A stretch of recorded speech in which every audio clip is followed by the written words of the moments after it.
Hello everybody, my name is Aceface. Today I'm going to be showing you guys an actual T2 electric fit for alpha clones. This is a Caracal and it's using the dual shield boosters. I've told you guys before that I always use the wrong fit. So this is now the proper fit. It has a lot more tank actually.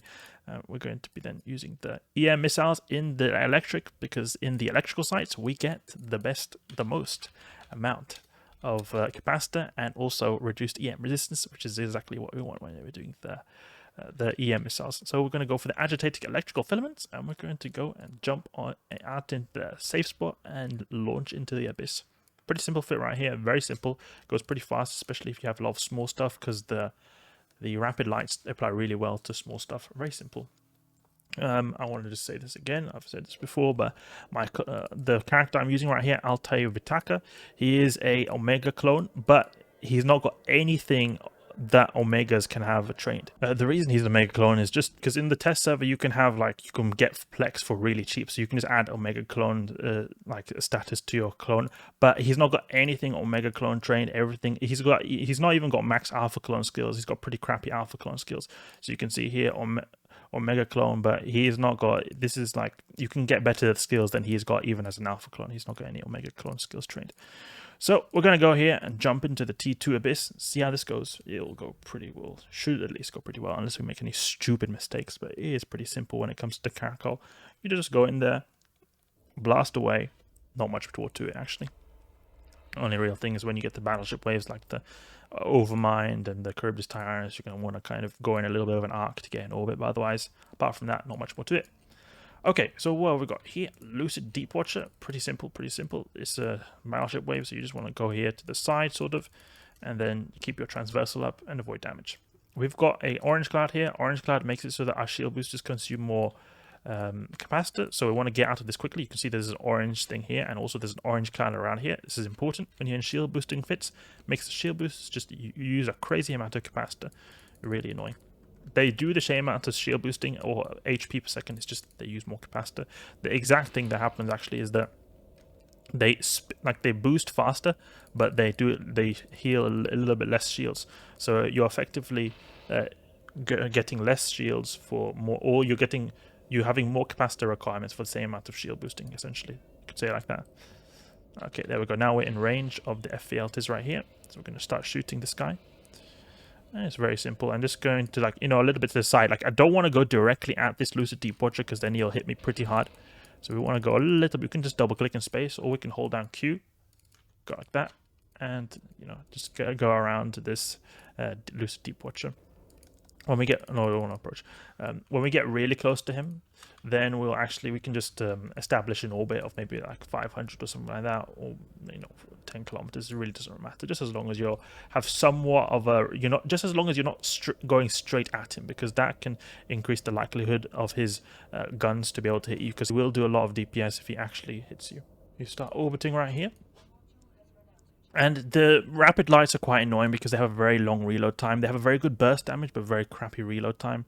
Just keep that in mind. It will take a long time to reload. So sometimes you could actually do that when it start reloading. If you've only got a few missiles left in the clip, you could start reloading when you're transitioning between transfer conduits, because then you kind of that dead time you're using, you could actually use it just to have your reload time actually.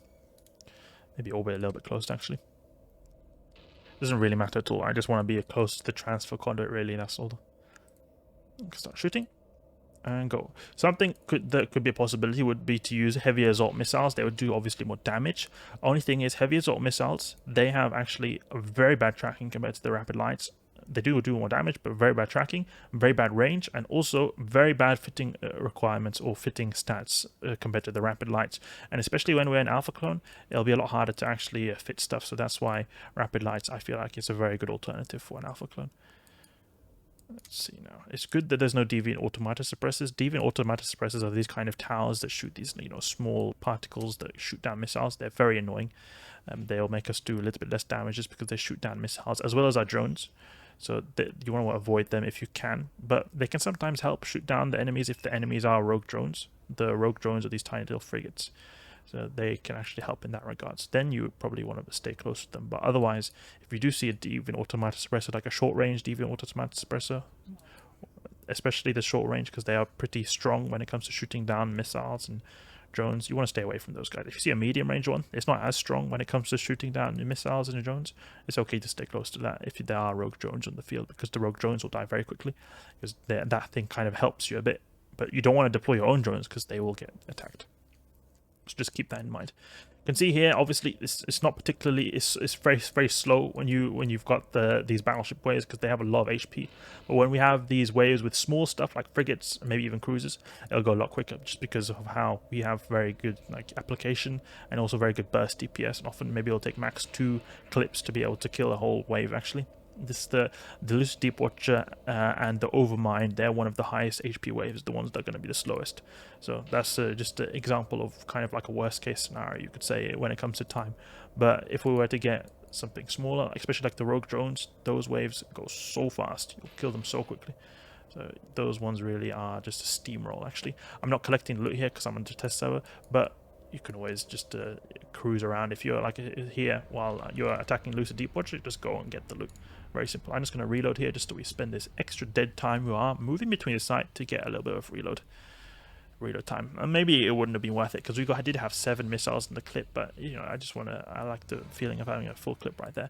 This is an example of the rogue drone wave. The rogue drone wave is a very, very super simple wave. Really easy. Has a very easy time applying. They have very little DPS, very little HP. In general, they are very fast. You can just highlight all these drones here, and we could actually split even. Oh no, actually, I'll just split my drones a little bit, my missiles a little bit, just so I don't have to think about it a little bit. So I'll put this here. You could hold down Shift and just drag. That's what you do. Hold down Shift and drag. So put this here and shoot this one here with this one maybe. It's just so that I don't have to, if I manage to one-shot them with a full volley, then I'm not wasting ammo, you could say. Because, that reload time, as I said before, it does take quite a bit of time. And I'll deploy my own drones just to aid a little bit of DPS as well. There we go. Okay. And then we'll shoot here, and shoot this guy here. Lock up all these other guys, and we'll head towards the transfer conduit. Simple as that, really. The snare casters want to take those guys out because they're making us go very slow. I want to recall my drones. You can see I'm taking a lot of damage actually right there. These are light drones. They're unbonus light drones. Some ships have an inherent bonus to their drone HP.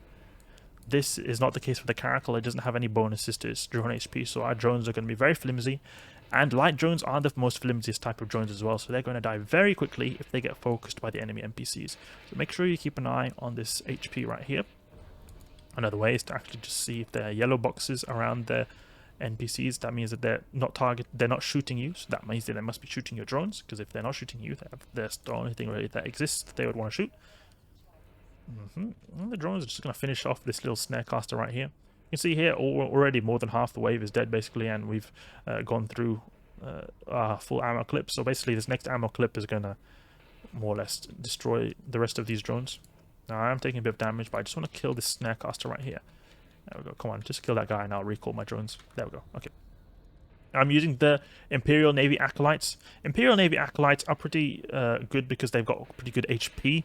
Have some decent damage as well, but you can also go with the Acolyte ones. The only thing is the Acolyte ones are a lot flimsier, do less DPS, but really most of the damage of the Caracal is in the missiles, so it's not that bad. You could actually just get away with just some standard Tech 1 ones. They're very cheap, only cost a few thousand ISK. These ones cost 1 million, I think, or at least it's a lot more than the Tech 1 ones. Okay, there we go. And now we're going to redeploy our drones because they're not focusing on our drones anymore. Simple as that, simple as that. Very, very simple. The electrical sites, the filaments, they tend to cost quite a bit just because they're very easy to run, because we have a capacitor bonus, so it makes us essentially being able to tank more for less modules. If we did like an exotic site, for example, we'd have to spend more modules for capacitor modules to be able to achieve the same amount of tank. So that has a bit to do why the electrical filaments tend to cost more, but they are, as I said before, they're quite easy to run because of the fact that they have, the capacitor bonus. Makes it quite a bit safe actually. Okay, let's shoot this guy. Come on, come on, come on. There we go. Shoot this guy as well. And drones will probably finish this guy off before we actually got the reload. Yeah, there we go. That one volley, 100 HP actually. Took him almost full whole structure down actually. So the drones will probably finish them off. Oh, there's a tachyon cloud over there. You see these white clouds over here? Just be wary that these guys make you go really fast. So you want to just make sure that you don't get flung out in the abyssal depths. If you go too far out, you will die. So that's something just to keep in mind. Avoid these white clouds when possible. I mean, you're using an afterburner, so you're not going particularly fast, actually. So you won't go crazy fast, but you'll still go pretty fast. If you had an MWD, a micro warp drive, you would go so fast. It's quite easy to actually get thrown out of the boundary box. Okay, so this is the Kikimora wave, or Drekavac / Kikimora wave. They are pretty annoying because the Kikimoras actually, they do quite a bit of damage, but it's only one, so it's alright. And also in the T2 in general, there's hardly any Kikimoras, so it's not too much to worry about. These anchoring these Damaviks tend to be very fast and coming close, so that's why I'm just attacking them straight away, because we can just get them over with. Otherwise, we want to take out the Kikimora probably, because a lot of DPS is in these guys actually. The Drekavac actually has a limited amount of range. The Drekavac can be kited quite a bit if you are staying at like the 40-50 kilometer range. We also are faster than this Drekavac as well, so if we just keep it all range, it should be alright. But actually, now that I'm thinking about it, this guy is getting it's pretty hard to keep it range, so we want to actually just get close. Actually, just try to orbit this guy at 500. We are in a blue cloud as well, so it's going to make stuff a little bit more complicated. And also, we can see we're taking a lot of damage right now. If that's the case, you can always just overheat a few cycles on the boosters. It's alright. Okay, let's get a bit closer to this guy. And when we're orbiting at 500 and this Drekavac, then it should be all good. Should be all good. You can orbit this guy at 5,000 maybe. No, actually, we'll do orbit at 500. That'll be the best.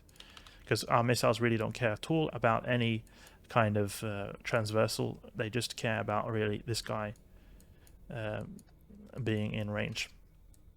So you can see here, striking Drekavac keeps missing. It's good, good, good. The only thing is here, now that we're orbiting this guy like this, he is spooling up damage, even though he's not hitting us. So if he does land a lucky shot, he will do a big punch. But let's just hope that doesn't happen. And if it does, we can always overheat a little bit. So that's always a possibility right there. But okay, we'll want to take out this striking Damavik. There we go, kill him. There we go. Now we just focus everything on the Drekavac. Everything on the Drekavac.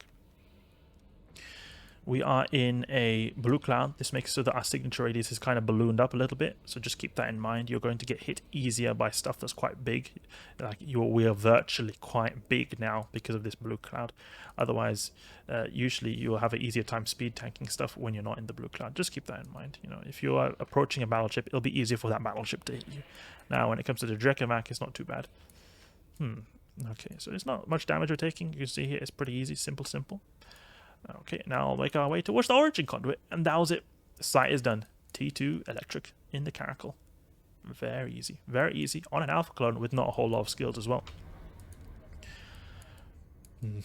So if you guys decide to use this fit, let me know how it goes. I would like to hear some feedback. If you guys have if you guys are veteran players who know a lot about the Abyss, if there are any potential improvements, let me know as well.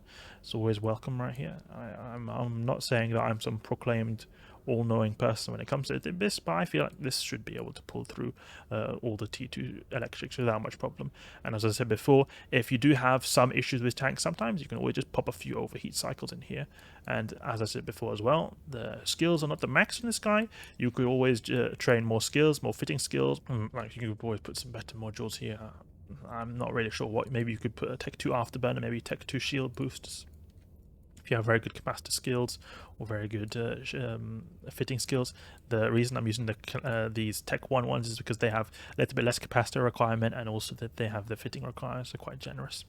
Jump through the origin conduit, and there we go. T2 done in an alpha clone with pretty crappy skills. Hope this helps you new players who maybe want to just dive into the Abyss a little bit, just see how it is. Because I remember when I started in the Abyss, I went with the Gila in the T2s, and I still thought that sometimes was a bit scary. But you can actually just get by with actually a Caracal. It's not too complicated actually. If you really just think about the filament type, the electrical type, makes it a lot easier to have a good active tank that is very powerful. Hope you guys enjoyed this video right here, and if you did, please leave a like and subscribe. I'll catch you guys later.